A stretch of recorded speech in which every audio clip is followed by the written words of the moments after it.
أعوذ بالله من الشيطان الرجيم. بسم الله الرحمن الرحيم. إن الله لا يستحيي أن يضرب مثلا ما بعوضة فما فوقها فأما الذين آمنوا فيعلمون أنه الحق من ربهم وأما الذين كفروا فيقولون ماذا أراد الله بهذا مثلا يضل به كثيرا ويهدي به كثيرا وما يضل به إلا الفاسقين الذين ينقضون عهد الله من بعد ميثاقه ويقطعون ما أمر الله به أن يوصل ويفسدون في الأرض أولئك هم الخاسرون. بے شک اللہ تبارک و تعالی قطعاً ہرگز اس بات سے نہیں شرماتا ہے کہ وہ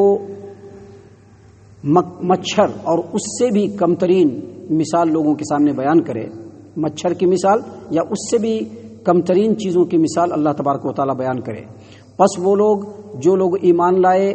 وہ جانتے ہیں کہ جو مثال ان کے رب کی طرف سے دی گئی ہے وہ بالکل درست ہے، اور جو لوگ کافر ہیں، جو لوگ مشرک ہیں، جو لوگ منافق ہیں، وہ کہتے ہیں کہ اللہ تبارک و تعالیٰ کو اتنی گھٹیا مثال دینے کی کیا ضرورت. یضل بہ کثیرا، ایک ہی بات سے اللہ تبارک و تعالیٰ بہت سارے لوگوں کو گمراہ کر دیتا ہے، اور اسی بات سے اللہ تبارک و تعالیٰ بہت سارے لوگوں کو ہدایت دیتا ہے،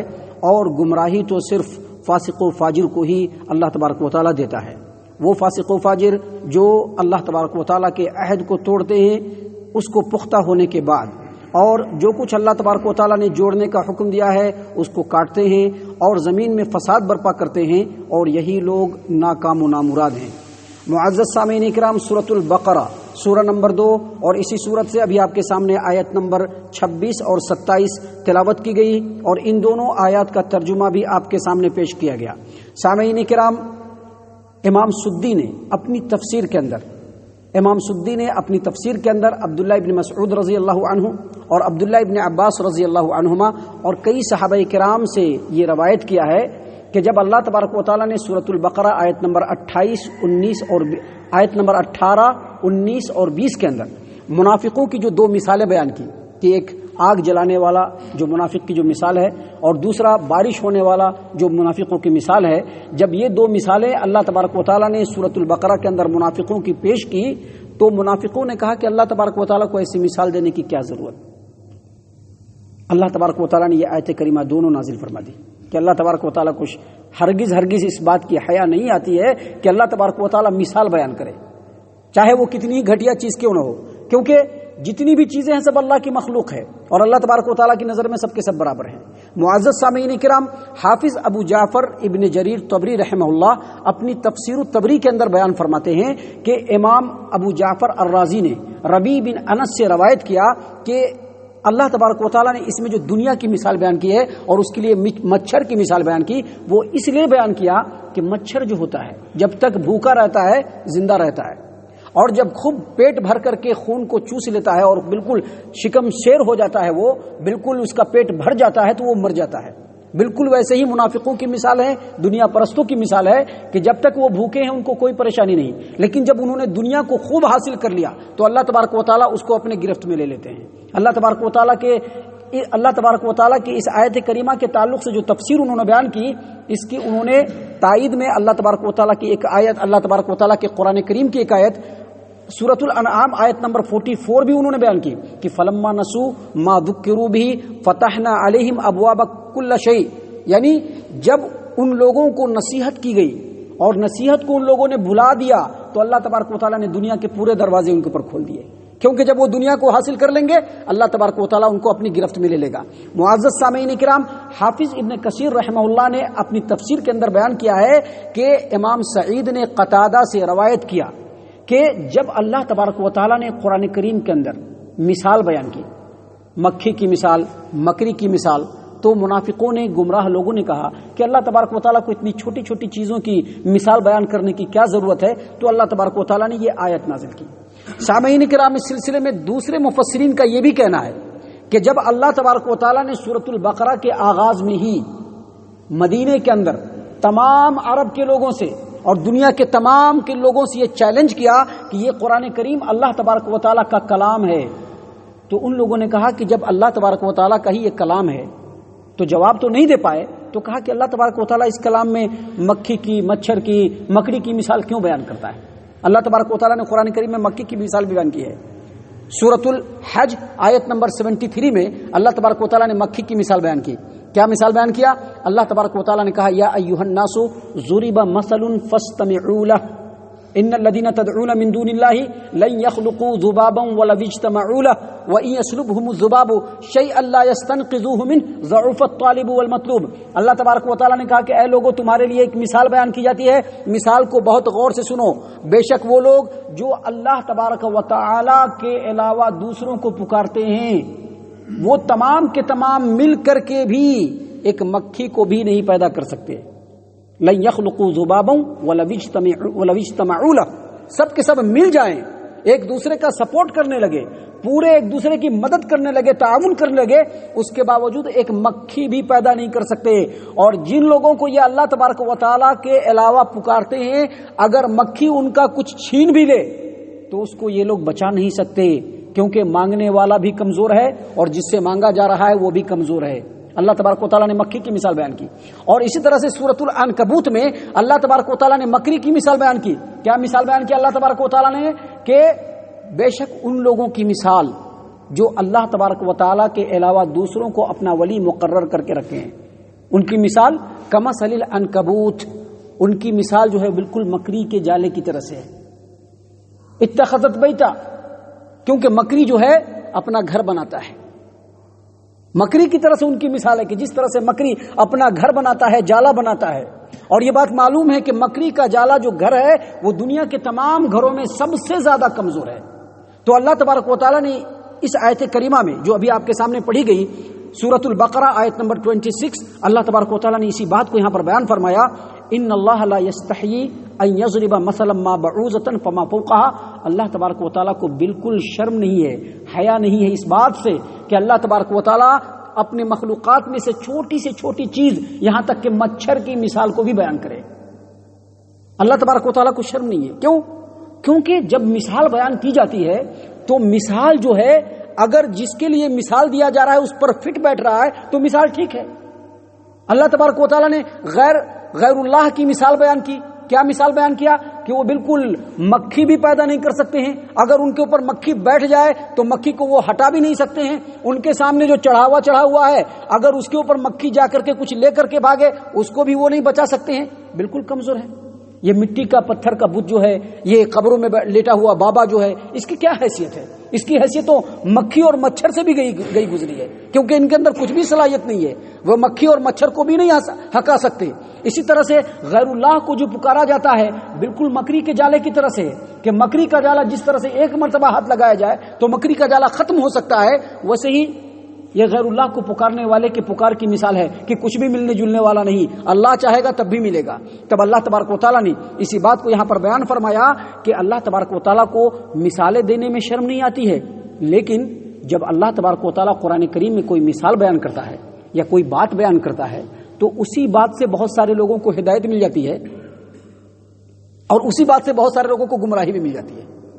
اللہ تبارک و تعالیٰ نے خود فرمایا یہاں پر فَأَمَّا الَّذِينَ آمَنُوا فَيَعْلَمُونَ أَنَّهُ الْحَقُّ مِنْ رَبِّهِمْ، جو ایمان والے ہوتے ہیں جن کے دلوں کے اندر ایمان کی روشنی جگمگا رہی ہوتی ہے، جو اللہ تبارک و تعالیٰ کے ایمان کو پکڑنا چاہتے ہیں، جب ان کے سامنے مثال پیش کی جاتی ہے تو وہ کیا کہتے ہیں کہ رب العالمین کی طرف سے جو مثال آئی وہ بالکل درست ہے، کیونکہ رب نے مثال دیا ہے. رب کی مثال سے زیادہ درست کس کی مثال ہو سکتی ہے؟ لیکن اللہ تبارک و تعالیٰ نے وہیں پر یہ بات کہا کہ وہ اما الذین کفروا، لیکن جن کے دلوں میں کفر بھرا ہوتا ہے، جن کے دلوں میں انکار ہوتا ہے، فیقولون ماذا اراد اللہ بہذا مثلا، اللہ تبارک و تعالیٰ نے اتنی چھوٹی جو مثال دی ہے اس سے کیا مطلب ہے؟ ایسی مثال دینے کی ضرورت نہیں ہے. اللہ تبارک و تعالیٰ نے فرمایا یضل بہ کثیرا، ایک ہی بات سے اللہ تبارک و تعالیٰ بہت سارے لوگوں کو ہدایت دے دیتا ہے، ویہدی بہ کثیرا، اور اسی بات سے بہت سارے لوگوں کو گمراہی مل جاتی ہے. یہدی بہ کثیرا، اسی بات سے بہت سارے لوگوں کو ہدایت مل جاتی ہے، اور اس سے پہلے کیا فرمایا وَيُضِلُّ بِهِ كَثِيرًا، لیکن اسی بات سے بہت سارے لوگوں کو گمراہی بھی مل جاتی ہے. وَمَا يُضِلُّ بِهِ إِلَّا الْفَاسِقِينَ، اور گمراہی صرف کس کو سوچتی ہے؟ جن کے دلوں کے اندر فسق ہو، فجور ہو. سبھی کو گمراہی نہیں سوچتی ہے. گمراہی صرف انہی لوگوں کو سوچتی ہے جن کے دلوں کے اندر کفر بھرا ہو، نفاق بھرا ہو، وہی لوگ گمراہی کی طرف زیادہ جاتے ہیں، اور جب وہ گمراہی کی طرف جاتے ہیں اللہ تبارک و تعالیٰ اس کے لیے پورا راستہ صاف کر دیتا، جاؤ گمراہی میں جتنا آگے بڑھنا ہے بڑھ جاؤ، آخر میں تو اللہ تبارک و تعالیٰ کے نزدیک پہنچنا ہے اور اپنے تمام کرموں کا اللہ کی بارگاہ میں حساب دینا ہے۔ اللہ تبارک و تعالیٰ نے یہاں پر فرمایا کہ وما یضل بہ الا الفاسقین، اور اس بات سے گمراہی اللہ تبارک و تعالیٰ صرف اور صرف فاسق و فاجر لوگوں کو دیتا ہے۔ اور فاسق و فاجر لوگ کون ہیں؟ اللہ تبارک و تعالیٰ نے آگے اس کی مثال بھی بیان کی۔ اللہ تبارک و تعالیٰ نے فرمایا الذین ینقضون عہد اللہ من بعد میثاقہ، فاسق و فاجر وہ لوگ ہیں کہ اللہ تبارک و تعالیٰ سے پختہ وعدہ کرنے کے بعد بھی اللہ کے وعدے کو توڑ دیتے ہیں۔ اس سے مراد مشرکین ہیں۔ کیوں مشرکین ہیں؟ کیونکہ عالم ارواح میں اللہ تبارک و تعالیٰ نے تمام انسانوں کے روحوں کو جمع کر کے ان سے وعدہ لے لیا ہے کہ الستو بربکم، کیا میں تمہارا رب نہیں ہوں؟ اور سبوں نے بیک زبان کہا ہے کہ بلا شہیدنا، ہم گواہی دیتے ہیں کہ آپ ہمارے رب ہیں۔ اور اللہ تبارک و تعالیٰ نے اس کی یاد دہانی کے لیے نبیوں کو بھیجا ہر دور میں، نبیوں نے بتلایا کہ تم نے اللہ سے وعدہ کر کے رکھا ہے، صرف اس قرآن کریم میں نہیں ہے بلکہ تمام نبیوں نے اپنی اپنی امت کے لوگوں کو یہ بتلایا ہے کہ اللہ تبارک و تعالیٰ نے تم سے عالم ارواح میں وعدہ لیا تھا اور تم نے وعدے کو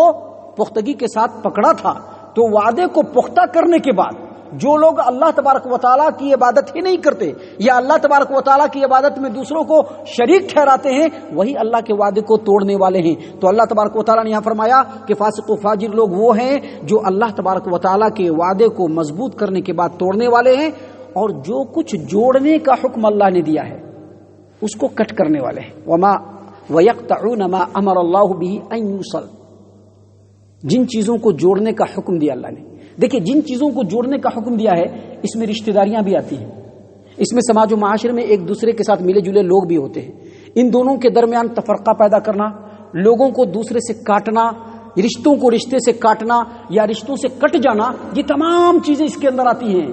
اللہ تبارک و تعالیٰ نے یہاں پر دو چیزیں بیان کی ہے، ایک اللہ تبارک و تعالیٰ کا حق اور دوسرا بندوں کا حق۔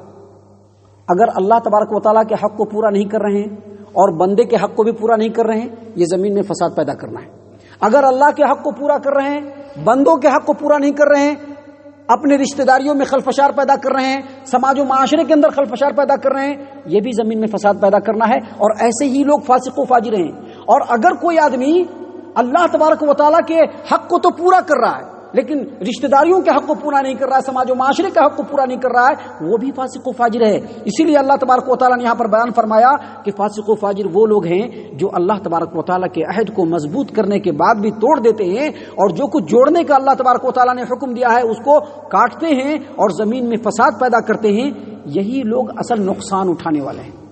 یہی لوگ نقصان اٹھانے والے ہیں۔ خاسرون، یہ خاسرون کا جو لفظ ہے نا، اس میں فاعل کی جمع ہے، خاسر کی جمع ہے۔ اور حافظ ابو جعفر ابن جریر طبری رحمہ اللہ فرماتے ہیں کہ خاسرون یعنی نقصان پانے والے وہ لوگ ہیں جو اس روئے زمین پر اللہ کی زمین پر رہتے ہوئے، اللہ کی دی ہوئی زندگی کو گزارتے ہوئے، اللہ کا دیا ہوا کھاتے ہوئے بھی اللہ کی نافرمانی کر کر کے اپنے آپ کو نقصان میں ڈالتے ہیں۔ کیسے؟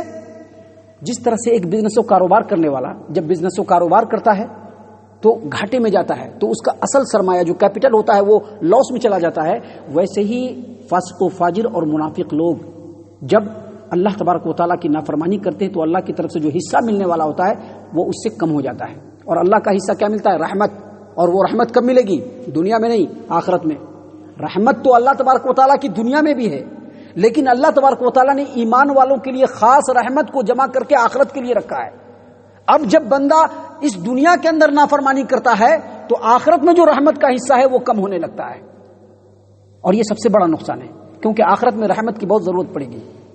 دنیا میں تو ضرورت پڑے گی ہی، لیکن آخرت میں بہت زیادہ ضرورت پڑے گی۔ اس لیے اللہ تبارک و تعالیٰ نے یہاں پر لوگوں کو آگاہ کرتے ہوئے کہا اولئک هم الخاسرون، جن لوگوں کے اندر یہ صفات ہوگی وہ بڑے نقصان اٹھانے والے ہوں گے، آخرت میں ان کو بڑا نقصان ملے گا۔ اللہ تبارک و تعالیٰ سے دعا ہے کہ اللہ تبارک و تعالیٰ ہم تمام کو ان تمام باتوں کے اوپر غور و فکر اور تدبر کرنے کی توفیق عنایت فرمائے، ہم تمام کو ہمارا رب صحیح معنوں میں مومن اور مسلمان بنائے۔ اللہ تبارک و تعالیٰ ہم تمام کو اللہ تبارک و تعالیٰ کا متبع اور فرما بردار بنائے، نبی اکرم صلی اللہ علیہ وسلم کی سنتوں کا اتباع کرنے والا بنائے۔ اللہ تبارک و تعالیٰ ہم تمام کو پکا سچا مومن اور مسلمان بنائے۔ اللہ تبارک و تعالیٰ ہم تمام کو جنت الفردوس میں جگہ عطا فرمائے۔ اے اللہ ہم تمام کو جہنم سے پناہ دے، اے رب العالمین ہم تمام کو جہنم سے پناہ دے، اے مالک الملک ہم تمام کو جہنم سے پناہ دے، آمین یا رب العالمین۔ وما علینا الا البلاغ المبین۔